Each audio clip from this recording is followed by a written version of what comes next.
Hi everyone and welcome to the captain. तो बच्चों कैसे हो आप सब। भाई डिटरमिनेंट के क्वेश्चन को कैसे सिर्फ 10 या 15 सेकंड में सॉल्व करा जा सकता है, जो कि प्रॉपर्टी बेस्ड होते हैं। बिना प्रॉपर्टी के क्वेश्चंस करवाऊंगा, तसल्ली से बैठिए और सीधा पॉइंट पर आते हैं। जैसे कि आप ये क्वेश्चन देख सकते हो, ये कितना बड़ा क्वेश्चन होने वाला है, और लेकिन ये यकीन मानो मात्र 10 सेकंड में सॉल्व हो सकता है। और सिर्फ 10 नहीं, ध्यान से सुनना, अगर आप समझ जाओगे तो और जल्दी हो सकता है। ये क्वेश्चन देखो, ये क्वेश्चन देखो, ये क्वेश्चन देखो, ये सब आप करोगे। बस एक छोटी सी बात आपको समझनी होगी। हो सकता है कईयों को, अगर मेरे साथ वो पहले से पढ़ रहे हो तो उन्हें ये बात पता हो, बट कोई बात नहीं, जिन्हें नहीं पता उन्हें आज बताएंगे। तो जब भी ऐसे क्वेश्चन सिर्फ डिटरमिनेंट में नहीं, पूरी मैथमेटिक्स में कहीं पर भी अगर ABC यानी variable based question, value based question आते हैं, तो आप वैल्यू अज्यूम करके क्वेश्चन कर सकते हो। बस कुछ छोटी छोटी बातों को ध्यान रखना होता है, उसको ध्यान से सुनिएगा।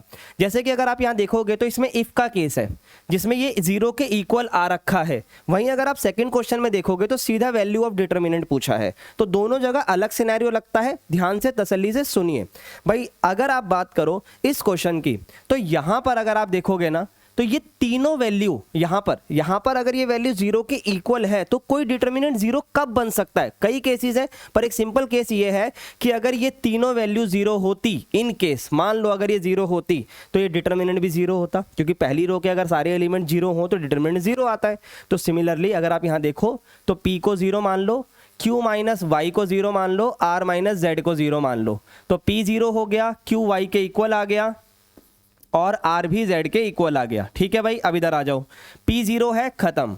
Q और Y इक्वल है, तो इक्वल इक्वल डिवाइड होगा तो 1 आएगा। इसको इक्वल है, ये भी डिवाइड होगा, 1 आएगा। 1 और 1 2 आंसर आएगा, बात खत्म। ऐसे करना है इस क्वेश्चंस को। ये IIT के लेवल के क्वेश्चंस होते हैं, लेकिन हमें CUET की तैयारी करनी है, तो अच्छे से करेंगे, बेफिक्र रहो। आ जाओ, ये वाला क्वेश्चन देखो। अब इन क्वेश्चनों में एक बात याद रखनी है, वैल्यू ऐसी मत मानना कि वैल्यू क्लैश हो जाए, मतलब आपस में आ जाए। अब इसके बारे में भी बात करता हूं। जैसे ये क्वेश्चन देखो, मैं यहां पर ना 1 2 3 नहीं मान सकता। क्यों? क्योंकि इन तीनों की जमा 6 होती है और इन तीनों की ही गुणा भी 6 होती है। तो ऐसी वैल्यूज को हमें ध्यान में रखना होता है। अब आ जाओ इधर, इस क्वेश्चन को देखो। यहां पर सिर्फ दो वेरिएबल दिखाई दे रहे हैं, x और y। तो x को 1 मान लो और y को 2 मान लो, क्योंकि अभी तो कोई दिक्कत नहीं है। जब 1 और 2 मानूंगा तो ऑप्शन भी उसके अकॉर्डिंग चेंज हो जाएगा। कैसे? देखो, x की जगह मैंने रखा 1, तो सब जगह 1 आ गया। फिर यहां पर है x plus y, x plus y, x plus y, तो 1 और 2 कितना हो गया? 3, 3 और 3। ठीक है, अब x प्लस 2y है, तो x अगर 1 है और 2 दूनी 4 और 1 आ गया 5, तो यहां पर 5 आ जाएगा। सही है ये वाली बात। देखो अब इधर, अब ऑप्शंस को चेंज कर दो। ऑप्शन को कैसे चेंज करोगे? x प्लस वाई कितना है सर? ये 3 है। ठीक है, ये सब में 3 आएगा, पहली बात। फिर 9x स्क्वायर है, x की वैल्यू 1 है, 9 एकम 9, 9 तिया 27। इधर रखो, y 2 है, 2 का स्क्वायर 4, 4 तिया 12, 12 को 9 से गुणा करो, 108। ठीक है, फिर इधर y है, 2 का स्क्वायर कितना होगा? 4, 4 तिया 12 तिया 36। ठीक है, कोई दिक्कत तो नहीं है? नहीं है। अब इधर आ जाओ, इधर रखो x 1 है, 1 का स्क्वायर 7 तिया 21। ये 4 ऑप्शन बन गए। अब आप कहोगे सर ये तो लेंथी जा रहा है। भाई थोड़ा तो लेंथी होगा, लेकिन ये उतना लेंथी नहीं होगा जितना आपको इसको सॉल्व करने में टाइम लग रहा था। मैं बात भी कर रहा हूँ इसलिए टाइम लग रहा है, सेल्फ करके देखना बहुत जल्दी होगा। डिटरमिनेंट सॉल्व कर दो जल्दी से। 1 एकम 1, 5 तिया 15, फिर आएगा 3, इसको काटो, 5 एकम 5, 3 तिया 9, फिर आएगा 5, इसको काटो, 5 25, 3 एकम 3। ठीक है भाई, आ जाओ। माइनस का 14, ये कितना आएगा? 5 में से 9 गए 4, 4 तिया 12। ठीक है भाई, इधर आ जाओ। 25 में से 3 गए 22, 22 पंजे 110। ठीक है भाई, 22 पंजे 110, भाई 22 बचेगा। अब इधर आ जाओ, इसको माइनस करो फटाफट, कितना आ रहा है? माइनस का 2, 110 में से 2 गए, कितना बचा? 108। ऑप्शन नंबर बी करेक्ट है, बात खत्म। इस तरीके से क्वेश्चंस को आप कर सकते हो, और ये हर बार करेक्ट होगा, ये बात की गारंटी है। अब मेरी बात ध्यान से सुनना, अगर यहाँ पर आप पहुंचे हो तो भाई इस तरीके के क्वेश्चंस के अंदर ना, जब आप कर रहे हो तो डिटरमिनेंट को सॉल्व करने का भी एक शॉर्टकट तरीका होता है, बट वो मैं नहीं बताने वाला आपको इस वीडियो में। आप जाकर कहीं और भी देख सकते हो। लेकिन क्या आप उस चीज पे बिलीव करोगे जो आप पेपर से 2 दिन पहले सीख रहे हो, या उस चीज पे बिलीव करोगे जो आपने पूरा साल डिटरमिनेंट में मेहनत करके कमाई है? वो ये पूरा साल इस पे मेहनत करी है, तो ट्रस्ट इस पे रखो। This is a trustable process, तो उस पे बिलीव रखना है। आओ एक और क्वेश्चन देखते हैं इसी तरीके से शॉर्टकट में। कलर चेंज करता हूं, मजा नहीं आ रहा है इस कलर में। आ जाओ भाई, यहां देखिएगा, इसमें वैल्यू अलग माननी, अभी समझाया था क्यों। तो मैंने A मान लिया 1, B मान लिया 2 और C मान लिया 4, अलग नंबर। ठीक है, मजा नहीं आ रहा है इसमें, ब्लैक ही कर लेते हैं। हाँ ये ठीक है, 1 2 4 माना है। अब डिटरमिनेंट चेंज करते हैं। पहले तो सब में 1 1 है, सब में 1 1 है, कोई दिक्कत नहीं है। B प्लस C 6 आएगा, सी प्लस ए 5 आएगा, ए प्लस बी 3 आएगा, नीचे आ जाओ ध्यान से देखना, बी प्लस सी 4 और 2 6, 6 में से 1 माइनस, माइनस का 5, ठीक है भाई। तरीके से सी और ए को प्लस करो, अब 4 और 1 5, 5 में से 2 गया 3, माइनस का 3।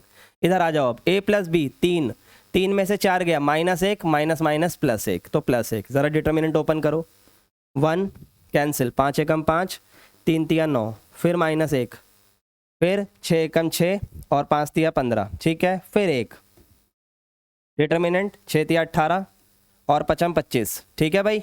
25 में से 18 गए 7, 15 और 6 21, माइनस का 9 और 5 14, 14 और 7 21, 21 में से 21 गया 0। कौन सा ऑप्शन है? Option number A. यकीन मानो 15 सेकंड से ज़्यादा नहीं लगेंगे, जो मैंने आपको कहा था 10 से 20 सेकंड, उसी में आपका आंसर आएगा, ये बात याद रखना, ठीक है। एक और क्वेश्चन, अब जिसको प्रॉपर्टी आती है, जिसने प्रॉपर्टी सीखी है, वो फट से बोलेगा कि इसका आंसर 0 है, लेकिन जिसे नहीं आती उसका क्या करें? उसके लिए तो है ये फॉर्मूला। आ जाओ देखो, वैसे तो आप प्रॉपर्टी यूज़ करोगे तो इन तीनों की जमा 0 हो रही है, ए बी सी आ रहा है, फिर कॉमन वगैरह आएगा, भूल जाओ वो बात, मुझे नहीं आती प्रॉपर्टी मान लो, तो क्या करेंगे? तो भाई ए की जगह फिर 1, ठीक है, ए की जगह फिर बी की जगह 2 और सी की जगह 3। क्यों माना ये मैंने? क्योंकि इन तीनों की जमा 6 होगी और कोई ऑप्शन में ऐसा नंबर नहीं है। तो आ जाओ 1 1 1, इधर 1 2 3। अब बी प्लस सी करना है 5, फिर सी प्लस ए करना है 4, फिर ए प्लस बी करना है 3। तो चलो डिटर्मिनेंट को सॉल्व करते हैं। 3 दूनी 6, 4 तिया 12, फिर इसको कैंसिल करो, 3 एकम 3, 4 एकम 4, फिर अगले वाले को कैंसिल करो, 5 एकम 5, 3 एकम 3, 2 एकम 2। ये कितना आएगा? 1, 5 एकम 5, 3 में से 4 गया प्लस 1, ठीक है भाई, क्योंकि यहाँ माइनस था। 6 गया तो माइनस का 6, 5 और 1 6, 6 में से 6 गया 0। तो क्या आंसर आ गया? 0। आया नहीं आया? Option number A. I hope ये ट्रिक्स आपको समझ में आई होगी। अगर आई है तो लाइक करिए वीडियो को, मतलब वीडियो को लाइक करिए, चैनल को सब्सक्राइब करिए। हर बार मैं गलती कर देता हूँ, सॉरी फॉर दिस भाई। इसको ना मैं थोड़ा स्पीड अप से करवा रहा हूँ, इस हर वीडियो में मैं चीज़ों को थोड़ा लाइटली लेकर करवाता हूँ। यहाँ मैं चीज़ों को थोड़ा स्पीड अप करके करवा रहा हूँ, क्योंकि ट्रिक है तो स्पीड अप करना पड़ेगा। अगर आपको दिक्कत है तो भाई 0.75x पे वीडियो को देखो, आराम से समझ में आएगी। बाकी 1x पे देखोगे तो भी आएगी, क्योंकि मैं इतनी उम्मीद करता हूँ कि डिटर्मिनेंट तो आप ओपन कर ही सकते हो। और अगर आपको मैट्रिसेस एंड डिटर्मिनेंट का पूरा लेक्चर ही देखना है कि एक एक क्वेश्चन कैसे कर सकते हैं, तो भाई प्लेलिस्ट पे आ जाना, डिस्क्रिप्शन में इसका लिंक दे दूंगा। मैट्रिक्स डिटरमिनेंट का ये लेक्चर ओपन करना, यहाँ पर आपको क्वेश्चन दिख जाएंगे अलग अलग तरीके के, ठीक है भाई। Bye bye and take care guys, all the best for your CUT exam.